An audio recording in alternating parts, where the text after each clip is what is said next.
chicos, buenos días. Estamos aquí en el Centro Financiero Madrid, en el Coworking Nest, con un nuevo podcast llamado Nest Learning. Y el día de hoy vamos a hablar de finanzas. Tenemos como invitado a César Machado, presidente de Mobility Ventures, abogado de la Universidad Metropolitana, y el profesor Aarón Olmos, economista de la Universidad Central de Venezuela, profesor de IESA. Bienvenidos, chicos, gracias por venir, gracias por estar aquí. Muchas gracias por la invitación, Mari, y a los amigos de Nest Coworking. Sí. A ver, el día de hoy nuestra principal inquietud es, queremos tener dos puntos de vista y dos ópticas completamente diferentes sobre cómo ven ustedes el 2025. ¿Cómo ven ustedes la economía de Venezuela en el 2025? ¿Cómo ven el crédito? ¿Cómo ven qué oportunidades ven? Y bueno, obviamente nos gustaría tener un contraste de puntos de vista. Primera pregunta, quiero hablar sobre precios del petróleo. ¿Cómo ven ustedes el precio del petróleo en el año 2025? Mira, una cosa es precios de petróleo en mercado global, otra cosa es precios de petróleo mezcla Mera y Venezuela, ¿no? Eso depende de muchas cosas, ¿no? Pero lo cierto es que el mercado energético sigue siendo importante para nosotros, tanto lo que es 2024 como va a ser 2025. Ciertamente hay que tomar en consideración toda la orientación pues, del mercado en términos globales. Venezuela tiene mucho trabajo que hacer desde el punto de vista de seguir posicionando nuestro crudo. Hay mejoras que implementar desde el punto de vista operativo, a nivel técnico.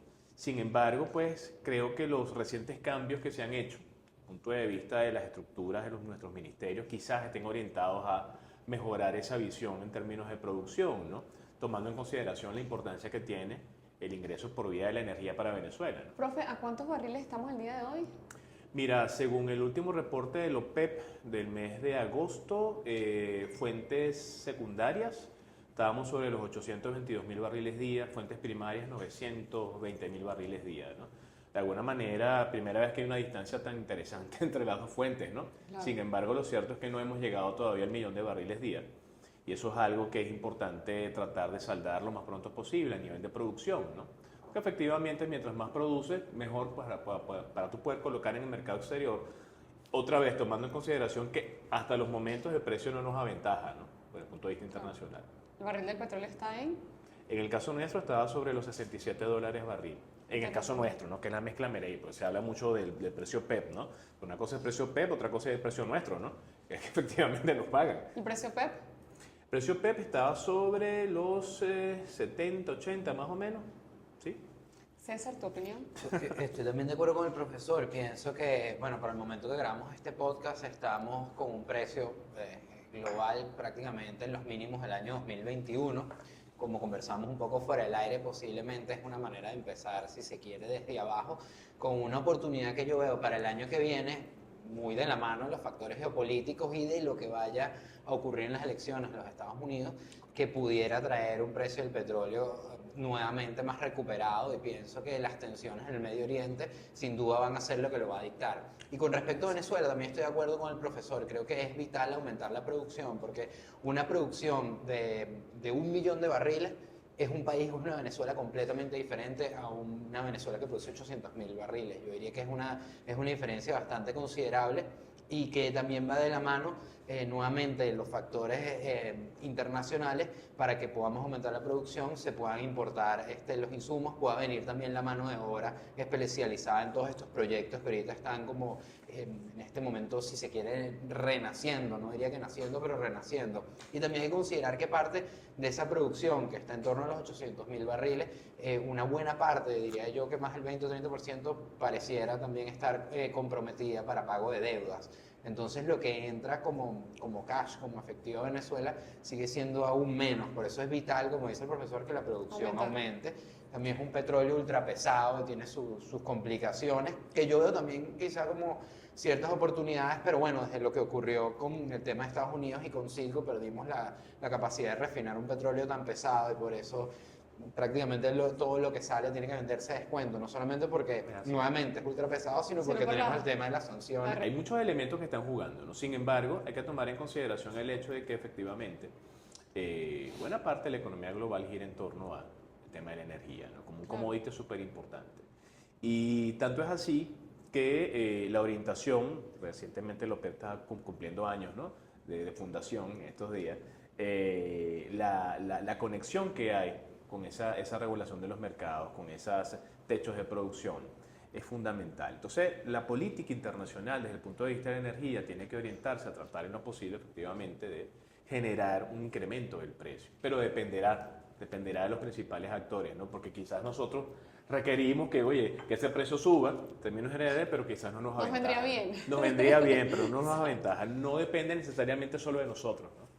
Sí, ni cerca. Y pienso que hay un tema en la medida que el barril del petróleo siga subiendo, y ya estamos hablando 5 o 6 años después de las elecciones que trajeron esta duda con respecto al periodo actual de Biden, que es el tema del fracking, y que la tecnología también ha aumentado o ha mejorado bastante considerablemente en los últimos 5 años, y que es una nueva oportunidad para los actores que hacen fracking puedan hacer lobby a ver si en caso de ganar los demócratas, no sabemos por el momento que se estaba grabando este podcast, si realmente se va a prohibir finalmente o se va a limitar, o si las tecnologías actuales en teoría son más ecológicas, van a permitir al fracking, y eso también tendría una consideración importante porque Estados Unidos no solo es el mayor consumidor, sino sigue siendo el mayor productor de petróleo. Entonces, depende tristemente no de nosotros en esta ¿Qué oportunidad. oportunidades? O sea, obviamente seguimos siendo un país rentista que sigue dependiendo en gran parte del precio del petróleo.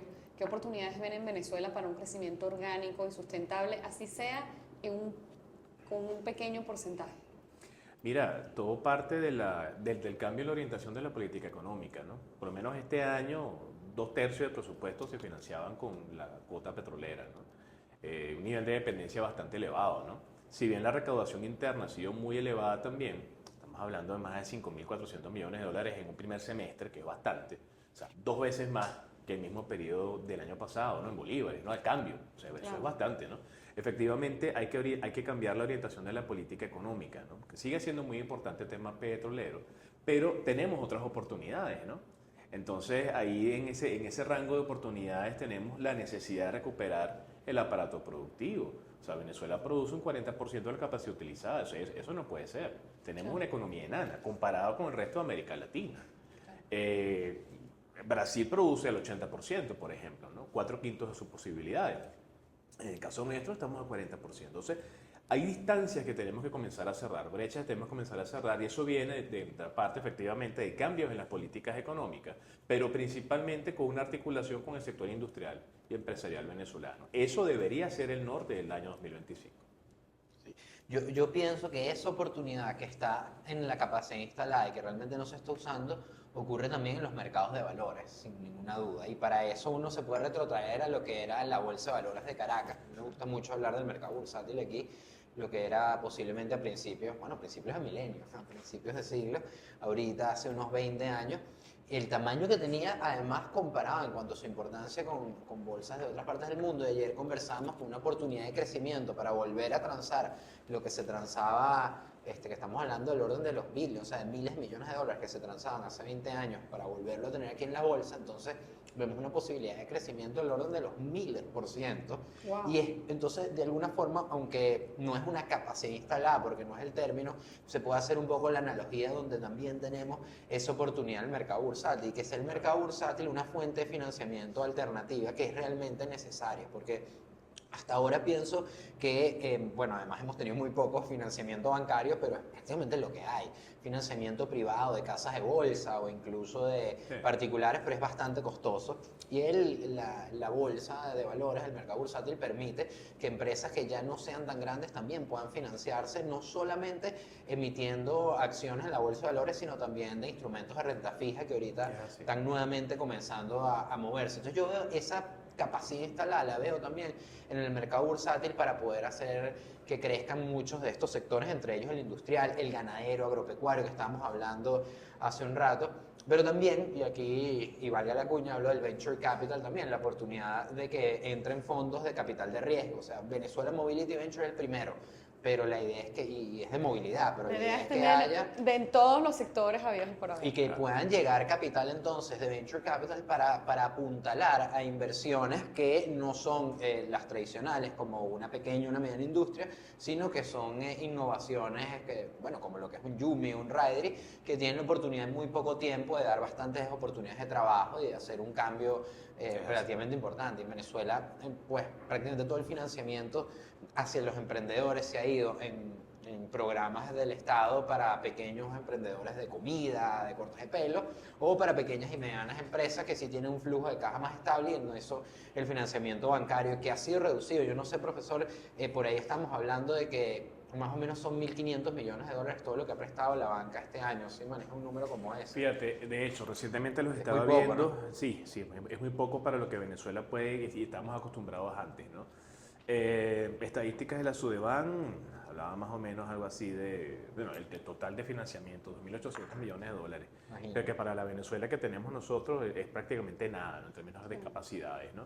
Lo cierto es que a nivel del financiamiento, buena parte de los empresarios se están autofinanciando. Hay un porcentaje que ha comenzado a crecer. El sistema financiero tiene que recobrar otra vez su rol de palanca de crecimiento, Claro, de inversión, de suministrar dinero fresco para actividades de inversión, de compra, de gasto, de desarrollo de actividades, de adquisición de materia prima, bienes semielaborados, bienes finales, orientado al crecimiento, ¿no? Como bien tú lo decías, hay un tema de dar crédito a emprendedores, ¿no? Y no está mal que una señora que tenga un pequeño negocio reciba un dinero. Pero también tenemos que pensar en las empresas que están establecidas. Tenemos que pensar en créditos en moneda extranjera también, para poder comenzar a mover de verdad la fibra industrial de Venezuela.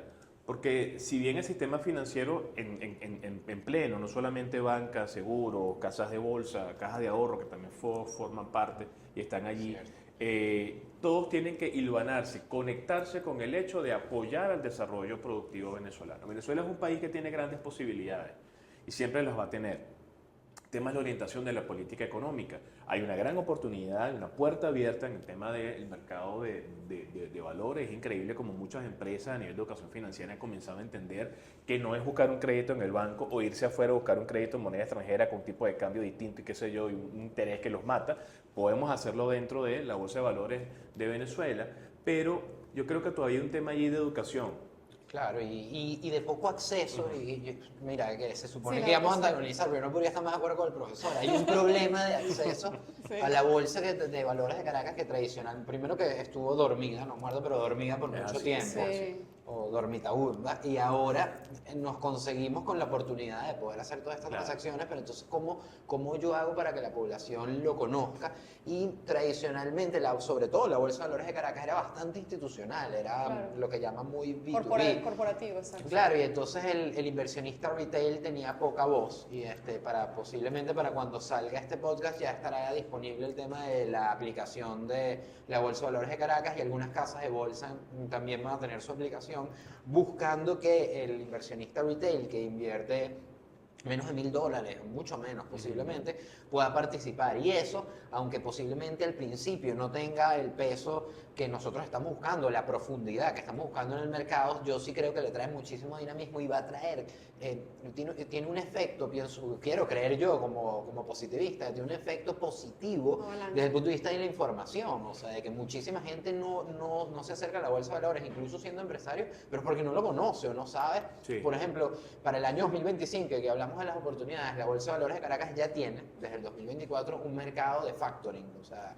factoring es que te compran la factura. Es correcto. Hay muchísimas empresas aquí en Venezuela que tienen clientes de primera línea, empresas de estilo Polar, empresas tipo Alfonso Rivas, que son clientes, por ejemplo, de una empresa de logística y transporte, pero esa empresa de logística y transporte tiene que esperar 45 días Es correcto. para que le paguen los fletes. Entonces, este mercado de factoring permite que tú puedas en la bolsa de valores poner tus facturas, que te paguen y tener flujo de Liquidez. caja, tener liquidez, Exacto. exacto, y luego, bueno, le cobras a Polar, que se supone que debería ser una deuda accesible. Entonces, ese tipo de cosas todas, cuando vayamos uniendo los puntos Correcto. de cara al año 2025, con Wow. el app, con la tecnología, y con nuestro optimismo, yo pienso que pueden venir cosas interesantes, porque Es eso así. permite, como dice el profesor, que ya no es que la única salida es un banco. Y O entonces sea, el yo- sector privado va a jugar un papel muy importante el año 2025 para la reconstrucción económica. Totalmente, sí. totalmente. Mira, y el acercamiento sector público, sector privado, de la mano de la nueva visión de la política económica es importante. ¿Por qué? Porque hasta ahora la economía venezolana se ha mantenido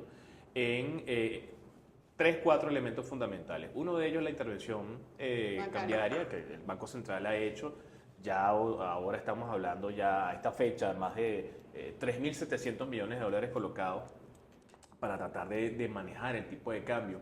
Un tipo de cambio oficial que ha crecido 2.20% en lo que va este año y un tipo de cambio no oficial que ya está sobre el 10%, 10.59%, una brecha del 16% que le hace mucho daño, ¿no?, al nivel de asignación de precios. Estamos hablando de un costo de oportunidad muy elevado, esos 3.700 millones de dólares que se han colocado, eso es como el 30% de las reservas internacionales nuestras. Imagínate haber colocado ese dinero en otro lado, ¿no? Claro, Haberlo colocado en otras actividades, ¿no? Entonces, de alguna manera, el pivote de la actividad de la política económica tiene que orientarse no solamente al tema de la intervención o un encaje que recientemente sufrió un descuento, pero tampoco el descuento es tanto, pasamos de 73 a 70, bueno, estás liberando un poquito más, ¿no? Sin embargo, hay que conectar con las actividades del sector privado, hay que conectar con la actividad industrial, hay que dar excepciones, hay que hablar de reformar la visión tributaria, el peso de los impuestos es muy grande sobre las empresas. El empresario lucha por mantenerse desde el punto de vista de generar sus ingresos por flujo de caja, por las ventas que genera, pero tiene que pagar proveedoras, tiene que pagar salarios, tiene que pagar servicios, tiene que pagar sus impuestos, ¿no? Y cuando haces la resta de todo eso, no si queda algo chévere, ¿no? Pero el resto no queda mucho a veces, ¿no? Entonces tenemos que comenzar a pensar en una estructura que privilegie el desarrollo del tejido industrial empresarial financiado y montado sobre la visión de una nueva banca y una conexión con la bolsa de valores que es muy importante. Yo en lo positivo, y pienso que son aquí para sacar un poco como decir, cómo sería la lista de Niños Jesús, ya que estamos hablando de diciembre. A mí me gustaría ver estas iniciativas como la zona económicas especiales, que es un tema, bueno, que tiene amantes y otros no tan amantes, que les gusta la idea. A mí eso me parece que puede ser interesante, las zonas de desarrollo económico especial. Se ha hablado poco hasta ahora, pero pienso que sobre todo en las partes de desarrollo, no tanto industrial, sino turístico, a mí me tiene emocionado. Veo, por ejemplo, en España el turismo representa casi el 30% del PIB.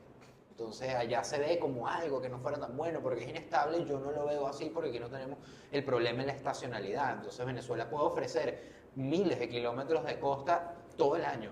Eso no lo tiene en Europa, por ejemplo, una playa bella en Croacia, pero son 3 meses al año que puedes ir. Entonces yo aquí veo que el turismo es uno de esos factores que sí pueden ayudar muchísimo, pero que es lento, que no va a ser inmediato. Veo también como algo muy positivo el hecho de que Venezuela, si se quiere, y esto es algo muy juristando, me haya perdido la política monetaria. A mí eso me parece positivo, de hecho, y lo hablamos aquí, eso me parece muy bueno, la apertura al punto de que a pesar de que ha sido de facto la dolarización, a mí me parece súper positivo de que tú puedas pagar con la moneda que quieras. Y es un poco el modelo que a mí me gustaría ver profundizado el año que viene, en donde el Estado, no solo que sea el Estado venezolano, el Estado en cualquier parte del mundo debería permitir que la gente transe como quiera. ¿Qué pasa? Bueno, caemos un tema con los economistas de la política monetaria, en la política fiscal incluso un poco, porque cómo lo controla. Pero eso a mí me parece bastante positivo de cara al año que viene, que tú puedas usar cualquier moneda, que eso se profundice. Han habido algunas voces llamando la recuperación del bolívar. Bueno, que el que quiera use bolívar, que el que quiera use dólar. Me gustaría ver mucho más la integración del Bitcoin aquí en Venezuela. Un tema que Venezuela lo ha llevado bastante bien. Me parece que hubo muchísima publicidad cuando El Salvador aprobó el Bitcoin como moneda de curso legal, pero la verdad es que Venezuela antes ya tenía una ley de criptoactivos y tenía cierto marco regulatorio al respecto. Sí. Mejor que además mucho más rápido la innovación y que ese marco regulatorio se va quedando atrás, que es lo bueno, es donde está la innovación entonces por delante. Eso a mí me gusta mucho también de imaginarme en la Venezuela del 2025 que nosotros podamos ver, ¿no? Es así. A ver, hablamos de varias cosas, pero yo creo que del turismo el reto que veo es la parte de infraestructura. Bueno. Viajar entre Caracas Lechería, Caracas Tucacas, un aeropuerto que sirva, unas rutas, una vialidad sin huecos, o sea, cómo transportar a esos turistas, un tren de alta velocidad. O sea, digamos que esa es la parte de infraestructura que tiene Europa, que nosotros definitivamente hay una oportunidad ahí también para crecer. Claro. Pero sí, o sea, evidentemente Venezuela tiene mucho que ofrecer y creo que el venezolano ha aprendido a vender.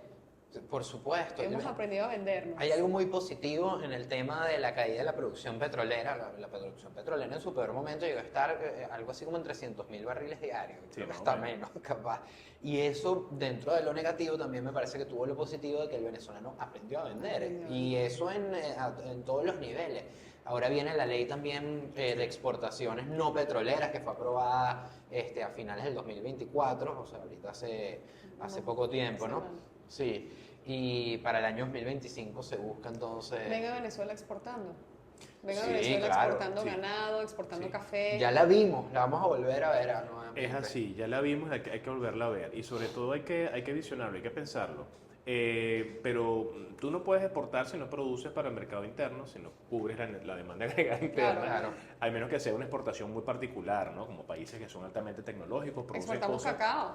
Claro. El camarón, Venezuela hoy en día es una potencia en la exportación de camarón, de las 10 mayores exportaciones. de chatarra. camarón. O sea, Sí. hay muchas cosas que se están exportando, pero ¿qué tenemos que volver a exportar? Bueno, esas cosas en las que Venezuela históricamente fue líder y fue elemento a seguir, ¿no? O sea, Venezuela se convirtió en un país petrolero y de alguna manera dejó de lado esa historia agrícola que teníamos nosotros maravillosa. Aquí tenemos tierras para el cultivo, tierras para el ganado, bellezas y maravillas turísticas, que hay que hacer articular. Y eso parte de una visión ordenada desde el punto de vista de una política general en términos económicos. Ah, que hay una ley para promocionar exportaciones no petroleras, maravilloso. No necesitaríamos una ley, necesitaríamos más bien tener orden desde el punto de vista de lo que queremos hacer, desde el punto de vista de cada uno de los sectores.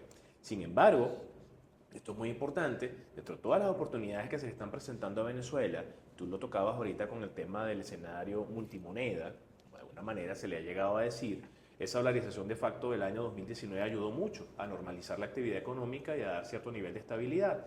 Hoy por hoy en Venezuela tenemos ese nivel de distorsión de muchas monedas siendo utilizadas. Bueno, vamos a darle orden a eso, ¿no?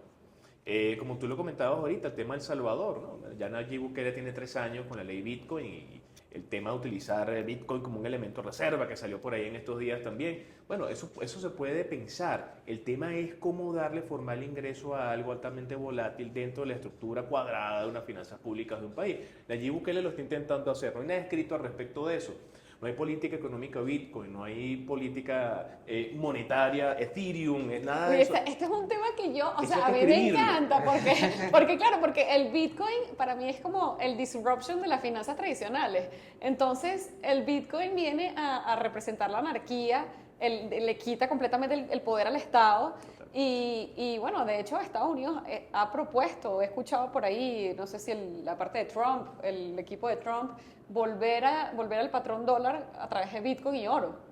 ¿Qué opinan ustedes de eso? ¿Cómo nos Qué buena afectaría? pregunta. Yo O quiero sea, escuchar al profesor exacto, respondiendo esto primero. Exacto, porque es lo que Mira. tú dices, o sea, es un commodity súper volátil. Totalmente. Pero totalmente. es un commodity. Súper volátil, no sé. Mira, nació siendo un sistema de dinero alternativo, no regulado, no controlado por ningún gobierno, bajo la visión más criptoanarquista que tú te puedas imaginar, porque tiene una filosofía política, Bitcoin detrás, ¿no? Exacto. No fue una invención porque sí, ¿no? O sea, nace en un momento muy particular de la historia, 14 años de vida que tiene, y está revolucionando la manera de pensar las finanzas, tanto así que ya personas más cuadradas que yo quizás lo están viendo con buenos ojos, ¿no? Dicen, "Oye, Exacto. La SEC aprobó el ETF de Bitcoin. Sí, tú dices, bueno, más ya. personas más cuadradas. claro, no hay personas más cuadradas". Entonces, Exacto. se ha convertido en commodity, sí, para algunos es materia prima, para algunos es un elemento base sobre el cual se puede construir. La escasez programada que tiene es una maravilla, por diseño, van a ser Claro. 21 millones solamente, Exacto. hay 19 millones 700 y tantos mil, o sea, prácticamente Scarcity. nada queda. Exacto. La escasez que está allí es una maravilla. Ahora, el que tú lo puedas incorporar dentro de la dinámica económica de tu país pasa por una cantidad de filtros. Y Claro. es un gran reto desde el punto de vista de las finanzas y de lo económico tradicional. Porque tenemos que pensar las finanzas y la economía de una manera diferente. Y eso es uno de los grandes retos que plantean las criptomonedas. Pensarlo completamente diferente.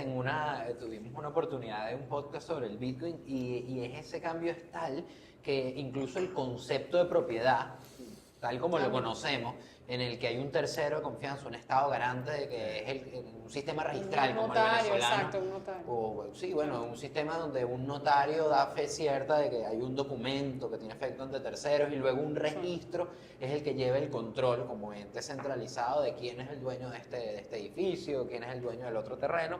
o un banco lleva el control de quién es el dueño de este dinero que tú tienes. Entonces, que tú por saber solamente la llave privada te hace propietario. Eso es algo que cambia completamente lo que es realmente el concepto de ser propietario. De hecho, entonces, para que no están relacionados al tema de Venezuela, pero posiblemente son los retos que se va a encontrar el regulador que ya se está consiguiendo en otras partes del mundo. En países que tienen un impuesto al patrimonio, es decir, no a la ganancia, Claro. sino que tú tienes que pagar por lo que ya tienes. Exacto. Bueno, entonces, como hay un registro que dice que tú eres dueño de este apartamento o eres dueño de este terreno y el terreno vale tanto, tú tienes que pagar. Y si tú tienes una cantidad de dinero en un banco, pues tú tienes que pagar un porcentaje mínimo por impuesto al patrimonio, por parte de tu patrimonio. Ahora, ¿qué quiere decir que tú seas el dueño del Bitcoin?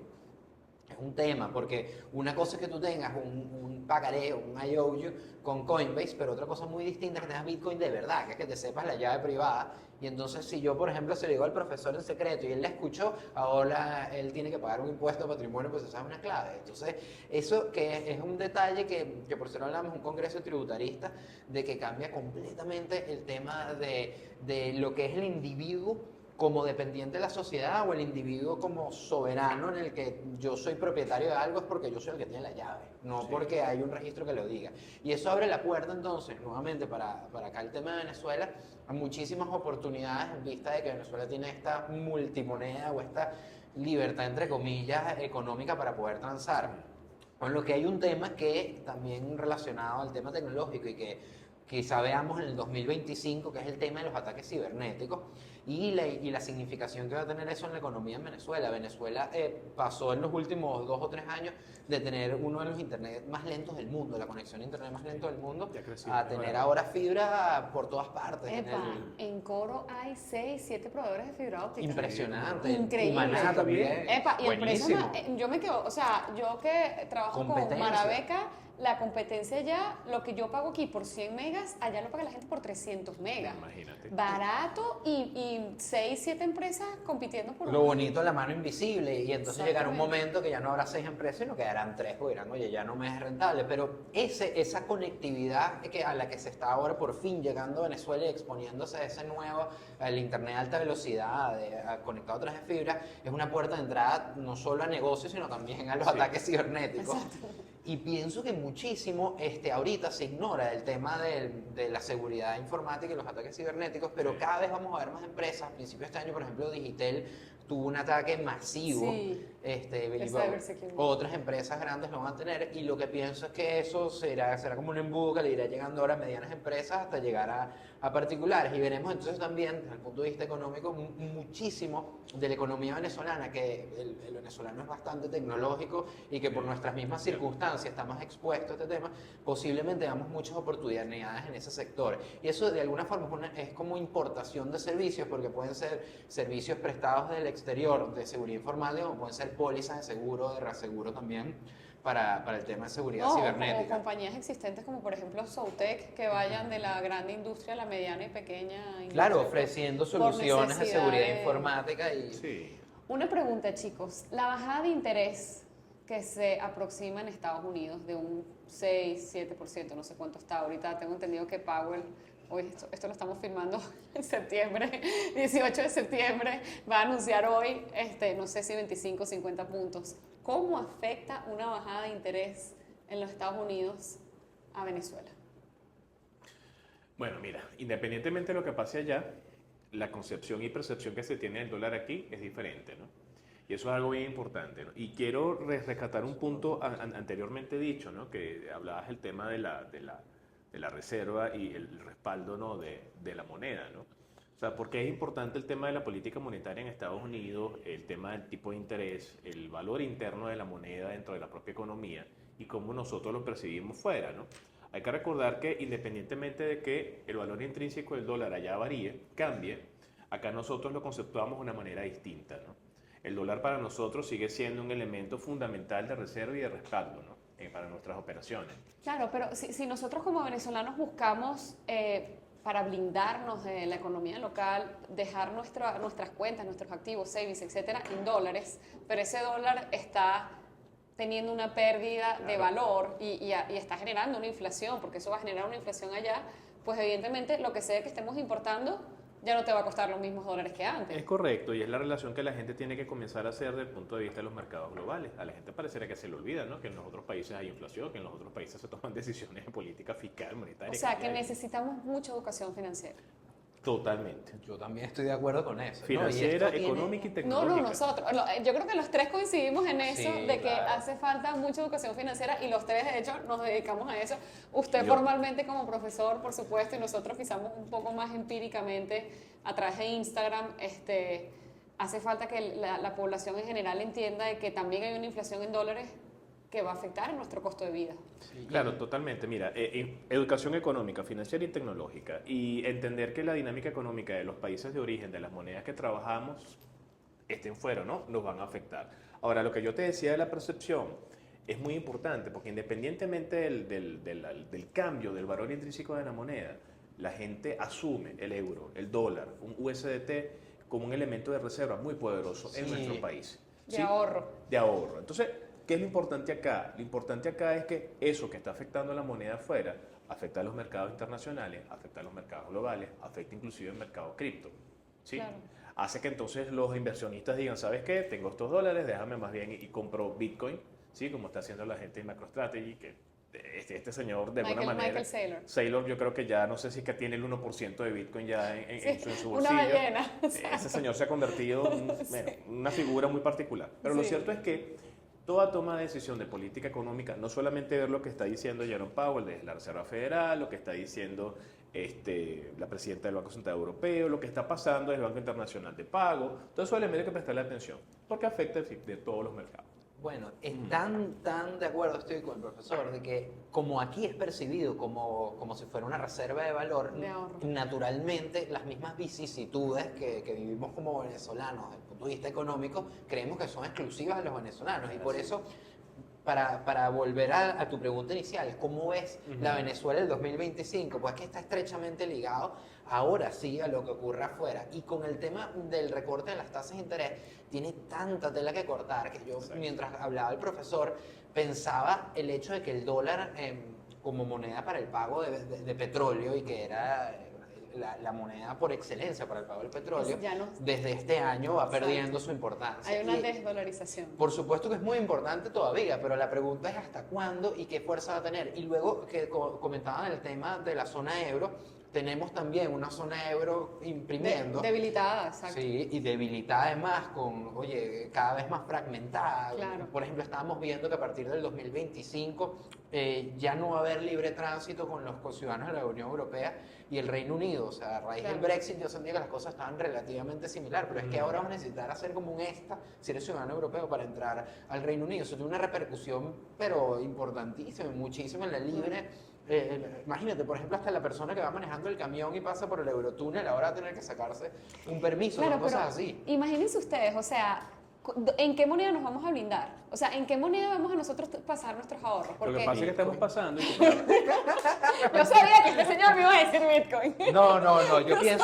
No, yo pienso que, y aquí me acojo a la teoría moderna de portafolio, yo creo que un buen portafolio es el que está diseñado para poder resistir a diferentes Claro, la escenarios, ¿no? diversificación, exacto. Y es entonces en donde está el real estate, donde está el tema de otras monedas. Correcto. Pero hay un tema que es el diablo escondido en la Unión Europea, que es el tema de las CBDC, de las monedas digitales de bancos centrales. centrales. Eso me parece uno de los temas más delicados para la solidez, si es que queda algo de estas monedas como el euro o como el dólar. Porque si ya era fácil imprimir, ahora imagínate lo que va a ser una moneda del Banco Central, ¿no? Que es una moneda digital que realmente es un derecho de uso que le están dando a los ciudadanos. Para algunos los que nos están escuchando, una moneda digital emitida por un banco central algunos dirán, bueno, pero ya existe dinero electrónico, claro, pero lo tienes tú en tu banco privado, es diferente a una moneda a la que tú como usuario, ciudadano español, portugués,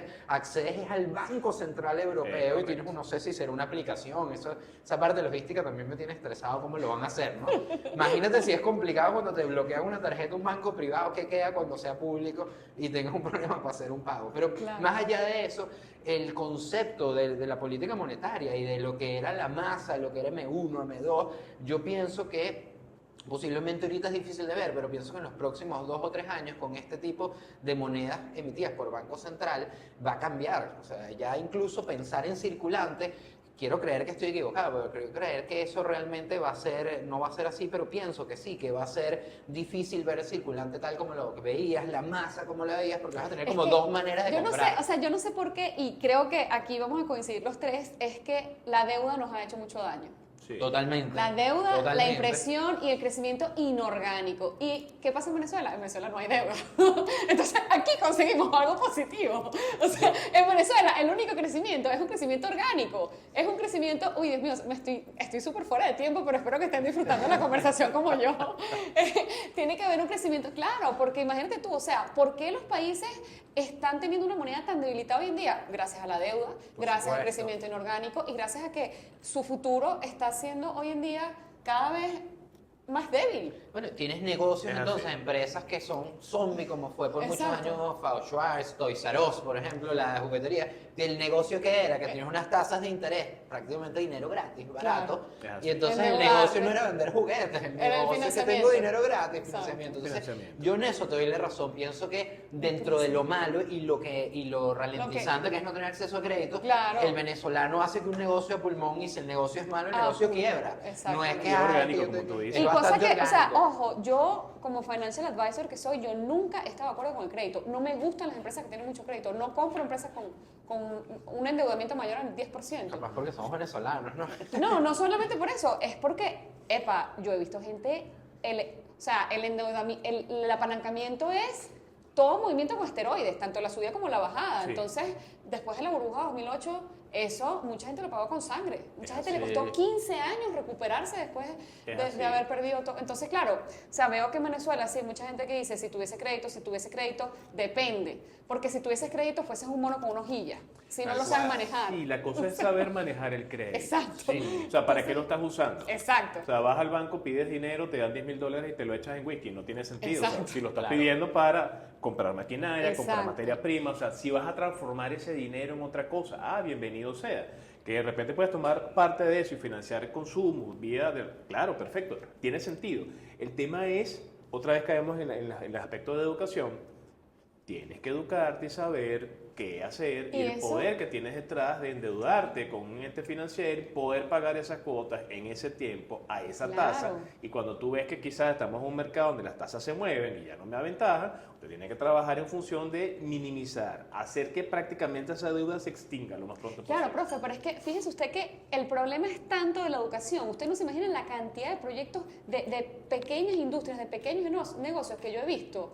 No, es que si tuviese crédito, pero tú te tienes que saber financiar. Claro. Tú tienes que saber que en las vacas gordas tienes que guardar para las vacas flacas, Es porque en las vacas correcto. flacas tienes que pagar nómina, tienes que Es pagar correcto. impuestos, etcétera, etcétera. Entonces, si no te sabes manejar financieramente, imagínate tú si le metes a eso crédito. Como Y es tú un decías, crédito para el consumo. Exacto. O sea, además, Entonces, aquí no exacto. hemos hablado de empresas. ¿Cuántos empresarios no hemos visto nosotros que no se asignan sueldo? Es así.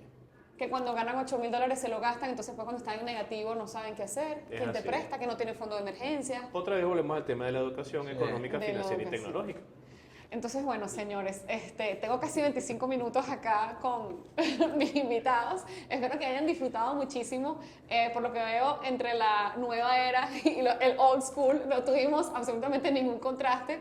Todos fueron coincidencias, pero creo que vemos un panorama positivo independientemente de lo sí. que pase. Y que Venezuela ya solamente tiene una sola dirección y es para arriba. Señores, así sea un 3, 4, 5%, 12%, lo que sea que vaya a crecer el país, este sigue siendo un país de oportunidades y un país fértil para crear y bueno, para construir. Gracias por, gracias por Muchas estar gracias aquí. por la invitación. A ti por la Un invitación. gusto conversar Gracias. contigo, profe. Chao.